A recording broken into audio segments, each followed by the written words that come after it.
В Североуральске пропала речка Вагран. Она провалилась под землю. Но стать притоком речки Стикс в преисподней Ваграну было не суждено.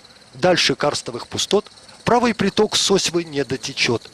В Североуральской мэрии журналистам уточнили, что русло речки ушло под землю в конце прошлой недели. Сейчас пустоту засыпают гравием, чтобы на месте провала соорудить новый бетонный канал. Русло Ваграна уже не первый раз меняет свою географию из-за горных выработок Субра.